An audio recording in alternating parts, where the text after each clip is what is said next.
বাংলা কার চিহ্ন আজকে হচ্ছে ঘ দিয়ে, অর্থাৎ ঘয় আকার ঘা, ঘয়ে দীর্ঘ ঘু, ঘয়ের এই ঘ্রি, এদের ইংরেজিগুলি কি? দেখো, ঘয়ের ইংরাজি হচ্ছে জিএইচ, এটুকু আমাদেরকে আগে প্রথমে মাথায় ঢুকিয়ে নিতে হবে। তাহলে যেহেতু ঘয়ের ইংরেজি জিএইচ, এরপর আমরা সেইভাবেই বসিয়ে যাব। যেমন ঘয়ে আকার ঘা, এই ঘয়ে আকারের বাংলা উচ্চারণ হচ্ছে ঘা। এই ঘা কথাটিকে যদি আমরা ইংরাজিতে লিখি তখন লিখতে হবে GHA, ঘা। কেননা GH দিয়ে ঘ আর এতে আ, তাহলে GHA, ঘা।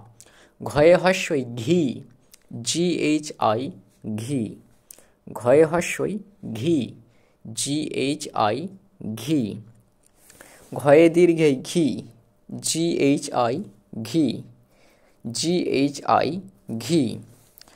ঘয়ে হস্যু ঘু, GHU, ঘু। ঘয়ে হস্যু ঘু, এটা যদি আমরা ইংরেজিতে লিখি GHU, ঘু।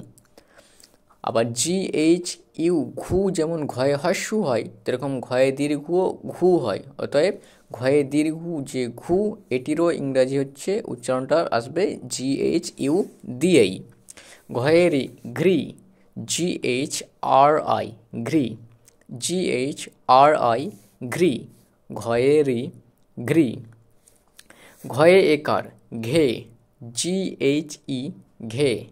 ঘয়ে একার ঘে, GHE, ঘে। ঘয়ে ঐকার ঘই, এই ঘই কথাটি যেমন বাংলায় লিখলে ঘয়ে ঐকার দিয়ে আসে, আর এই ঘই কথাটিকে আমাদেরকে ইংরেজিতে লিখতে হলে লিখতে হবে GHOI, ঘই, GHOI, ঘই। ঘয়ে ওকার ঘো, ঘো, ইংরেজিতে লিখলে GHO, ঘো, GHO, ঘো। ঘয়ে ঔকার ঘৌ, GHOU, ঘৌ, GHOU, ঘৌ।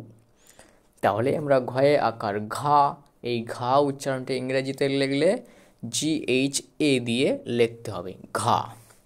ঘয়ে হস্যই ঘি, GHI, ঘি। ঘয়ে দীর্ঘে ঘি, GHI, ঘি। ঘয়ে হস্যু ঘু, GHU, ঘু। ঘয়ে দীর্ঘ ঘু, GHU, ঘু। ঘয়েরি ঘ্রি, GHRI, ঘ্রি। ঘয়ে একার ঘে, GHE, ঘে। ঘয়ে ঐকার ঘই, GHOI, ঘই। ঘয়ে ওকার ঘো, GHO, ঘো। ঘয়ে ঔকার ঘৌ, ইংরেজিতে লিখলে আসবে GHOU, ঘৌ।